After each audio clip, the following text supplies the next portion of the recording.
I've got a little 3-stage pump here, and I plan on getting an electric pump. I really do plan on it. I'm just doing my research, and this thing seems to last pretty well. It does the trick. I can throw it in the backpack and carry it around with me. It's not too terrible, and we're good. All right, it's a good workout. I could probably benefit from using this thing for another season. Really easy to fill this guy because it has that appropriate nozzle there for the QD, and so I don't have to have any more gadgets on me. I just need my QD, can hook it up, pump it up. It doesn't actually take that much. It pumps pretty quick, and 250 bar gets me several ethical shots. Still a little winded. It's not that bad though, guys, come on. So this just has a snap-on feature. It's not a twist-off, just comes on and off. You have your gauge, and then you have your shot-to-shot gauge, just to make sure pressure is consistent. And if you fall off the regulator, some people have called it that. You fall off the regulator, it's when your pressure is no longer going to be up to those minimums because you're too low up here. But I find I've got a pretty decent amount that are on the regulator. Shot-to-shot consistency is phenomenal with this. I've got to make a shout out again, Tom, over at My High Pressure Air. I asked a number of questions about types of PCPs, applications, and I kind of told him how I use stuff. That guy knows his stuff like nobody I've ever met. The best PCP air gun site on the internet is going to be My High Pressure Air. Not just because of their inventory, but because of the knowledge. Tom is a really down-to-earth guy, great business, seems like just a decent human, but he actually cares about the industry, and he wants to make sure you get the right thing. And so I found it very easy to communicate with him and find out what would be best for me. So I've got the ZELOS. I'm shooting some 21 grainers right now. The 25 grainers, I have less of those, but those fly really good in the wind. I've got an Atlas bipod. I do have a 22 cal can from Terry. Terry over at Buckrail sent out his modular can. These things are so good. They're excellent. I like to run the full stack on there because it works well. And then Discovery sent out their 624. This is their HD model, not the ED model, but it shoots really well. It's a little bit big, but when I'm shooting off the bench, I like it. When I'm shooting varmints and that sort of thing, as long as I'm planted somewhere, it's not too bad. It's a little bit much to walk around with that optic, but the performance that I get out of it is good enough that I really don't complain. And I actually intend to walk around with this today and see what we can find. Well, one thing, when I'm zeroing in the field, I like to have a tripod with me. I can shoot off the ground here. There's just a lot of poison ivy underneath. So I'm gonna shoot off this tripod. Thank you to Sunway Photo for sending out the tripod. And these magazines are phenomenal. They load well. The actual branded Umarex mags seem to fit well. They feed well. Just not a lot of problems with them, guys. Do pretty good. Like I said, I've got a few different kinds with me today. I might even, since I'm going to be in the woods, I might even want to go with the 18 grainers instead. Just double check where those hit. The magazine in loading, if you've never done it before, all you have to do is hold that. I got a couple in there right now. Hold that, give it a twist, and then on this side, you're going to load one in, skirt first. So I'm just going to line it up so it looks good like that.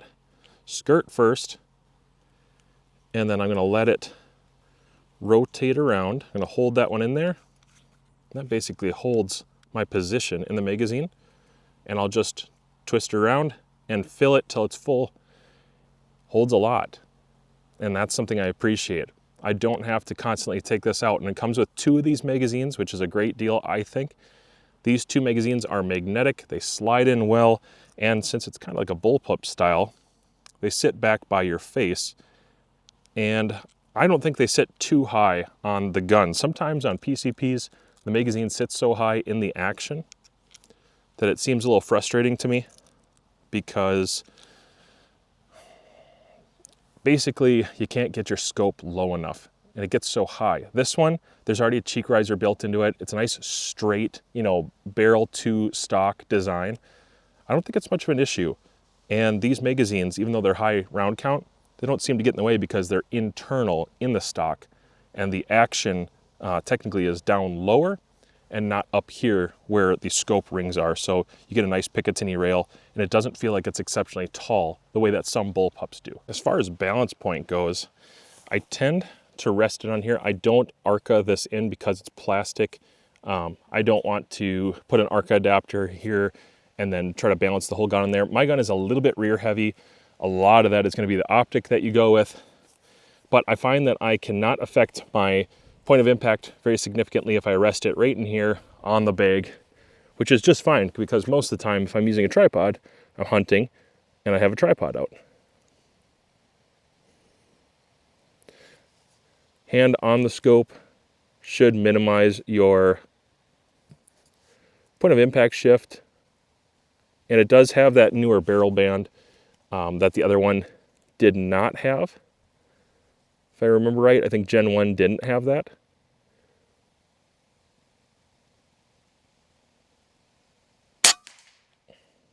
Man, this thing shoots so well.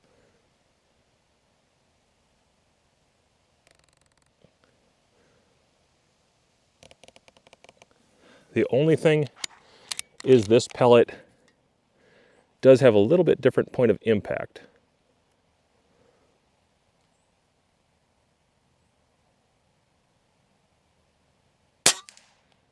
Yeah, it's just an awesome report with this thing too. They're very quiet. Thank you to Terry again. That can works excellently.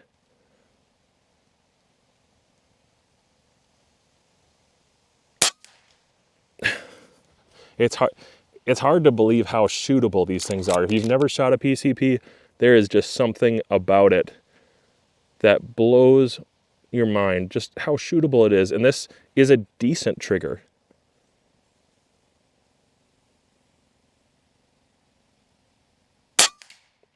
It's like 35 yards off the tripod, rested in the wind, and so that's 5 shots in 1/4 inch, something like that.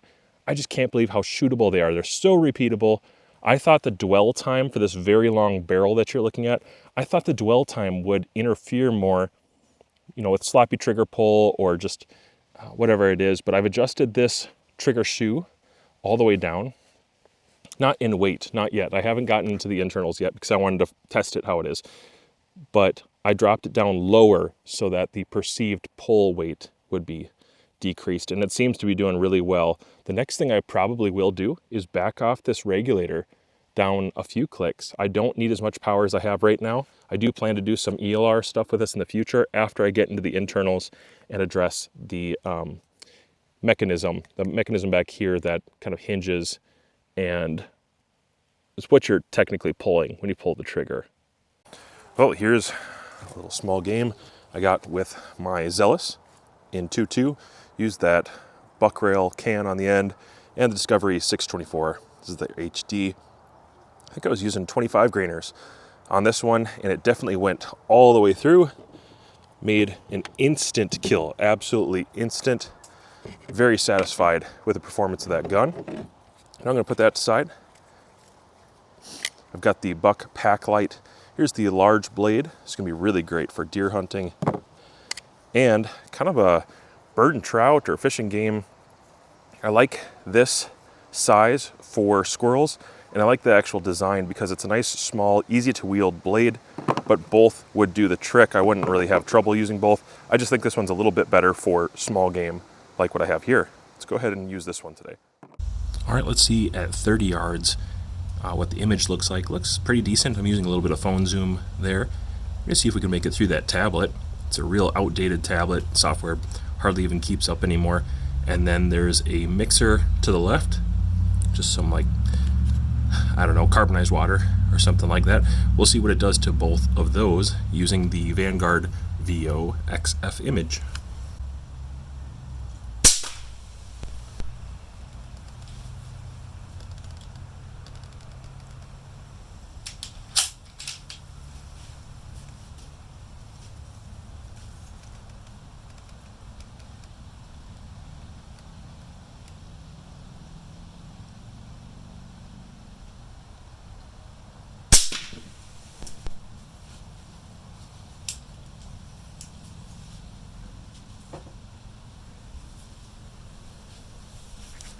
Well, it looks like I made impacts. Let's head down range and see what it looks like. Obviously, it made it through the can, no problem, into the backstop, and just barely into the backstop. Dumped a lot of pressure and power, foot-pounds, into that can. Surprisingly, liquid will do that. And then moving to the screen, I don't know if you can tell, zoom in a little bit, the pellet has completely flattened out in the glass. Glass does a good job of doing the same thing with energy. It adopts a lot of, or it absorbs a lot of kinetic energy.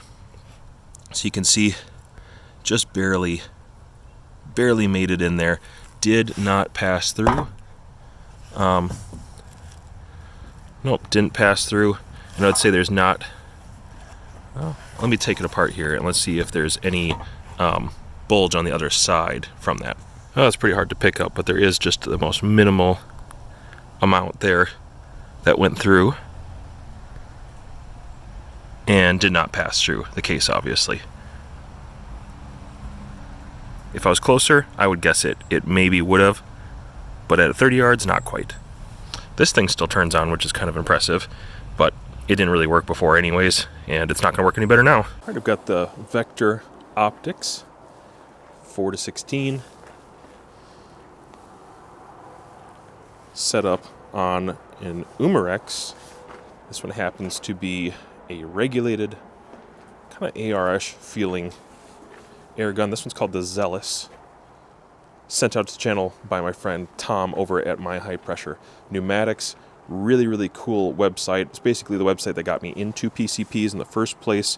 One of the best PCPs I have personally run at the price point is this ZELOS.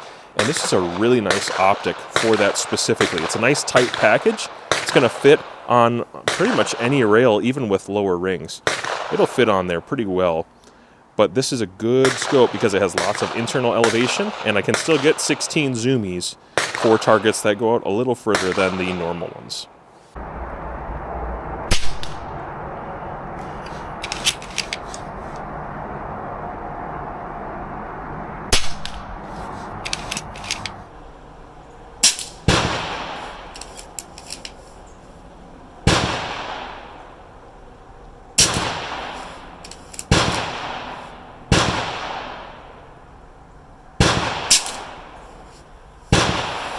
So I'm not using heavies right now. I'm actually using 18 grainers from H&N. These are Barracudas, and they still they shoot pretty good. They fly good, out to 50 yards, I think.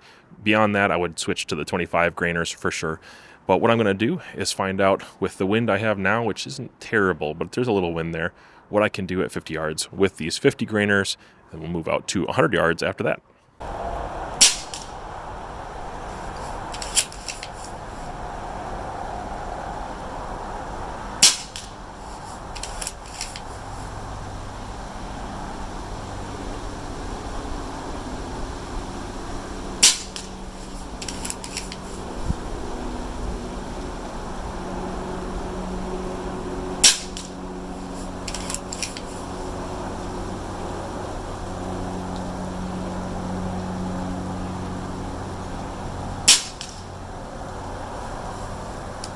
All right, so the wind got a hold of me there, or kind of got the better of me.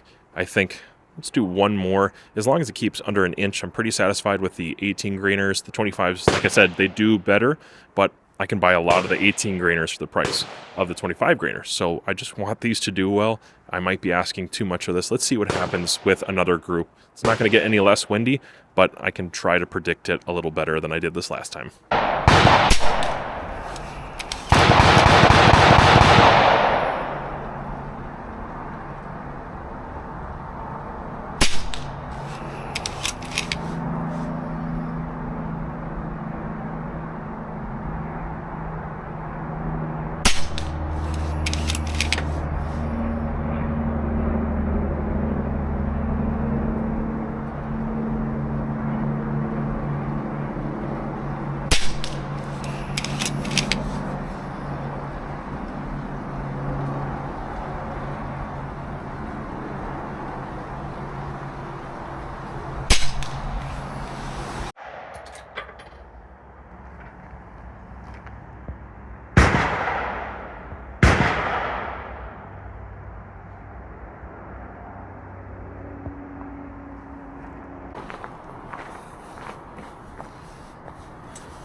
had to wait to regain consciousness after pumping that thing up. Just kidding, but kind of serious. That was, I don't know, 50 pumps, something like that. Is really not that bad. 50 pumps, get it back up to pressure, and shoot a couple bleeders, just so that I know I'm at a proper pressure. If I went into the red, just 1 or 2 pumps, I back it off, and I try to be really consistent where I start there so I can keep stats, statistics, numbers, data, and find out what the consistency is like. So far, my SDs, if I can take out my first shot each time, if I could take that first shot out, my SDs tend to be under 5. They're very, very low, even in the cold. It's 38 right now. It's very windy at this point, but at 38 degrees, I'm still getting really consistent SDs and a reasonable shot count, even though it is cold, and that's going to affect things.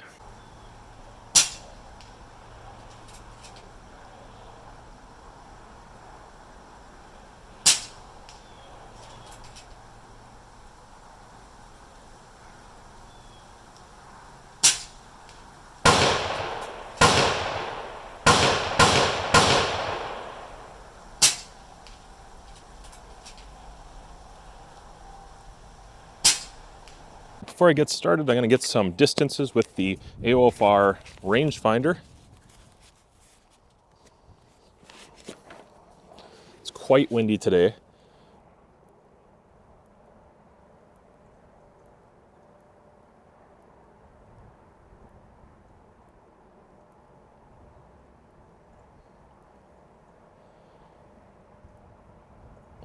Okay, the furthest distance I'm going to shoot is 79 yards. Then I have a 56, very consistent at 56, and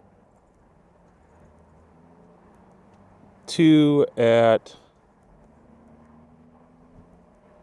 45 yards, between 44 and 45 yards, pretty consistent between those distances. So the reticle on that is bold enough that it gives you a good center point, even when I'm just free holding it like that, not inside of a tripod or a holder. I'm able to throw that pretty quickly downrange and get some readings with, I would say it's got pretty reasonable responsiveness and timing. And get my target camera ready. We'll start with those 50-yard targets. I'm not zeroed for this ammo, which makes it just a little more fun. I think I might want to zero with this ammo because it carries more foot-pounds energy. Still just a PCP, but it carries a little bit more. And I think it's going to buck the wind better overall. Like I said, it's very windy today. Let's find out what we can do. My guess is we're right here, starting on the right side target. Oh yeah, right where I was aiming actually. Let's go for the letter V on the next target. Also at what is that, 45 yards.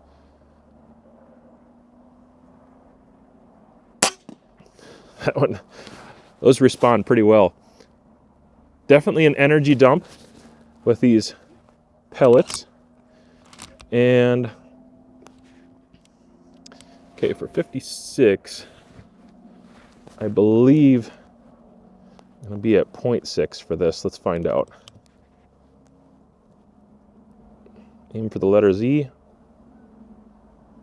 I think it was just a touch right, but pretty close.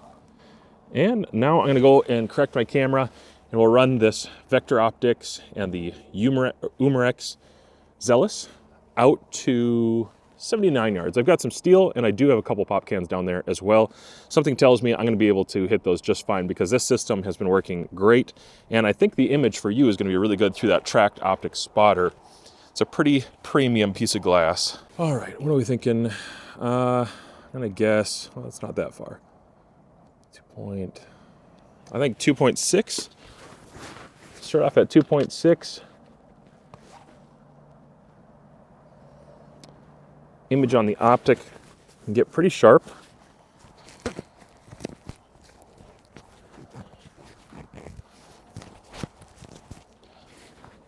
Okay. Start at 2.6. I'm going to favor going to favor the edge. Upper left pop can.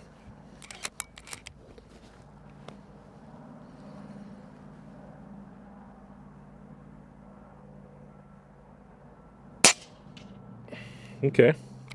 That sure seemed to be right where I was aiming. Let's go for the turkey target.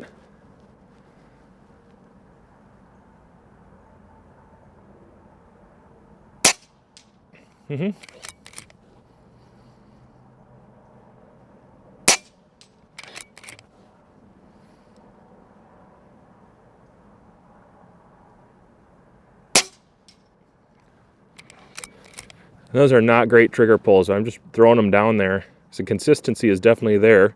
I mean, if this next can was a squirrel, would I hit it? Yeah. And I believe they would all be kill shots. It seems like totally sufficient power. And going back to that turkey target. A little bit right.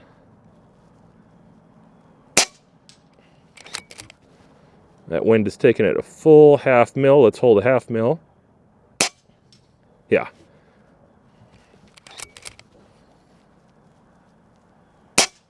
I think it's plenty of power. I think I'd still take a squirrel or a starling at that distance.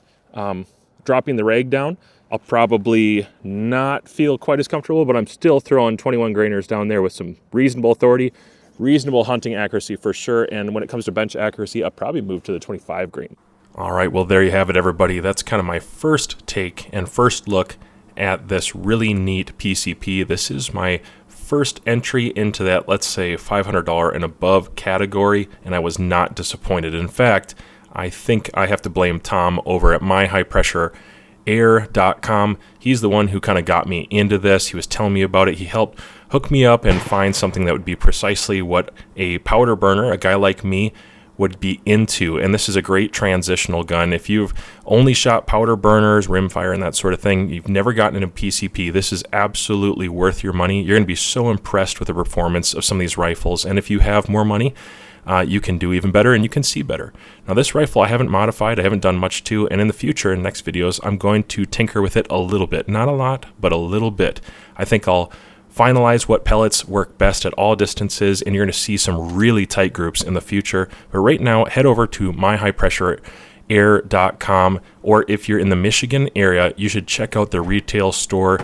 They have a physical location and they have a lot of knowledge. Tom's a great guy and the website is very easy to use. Thanks, and watch some of these.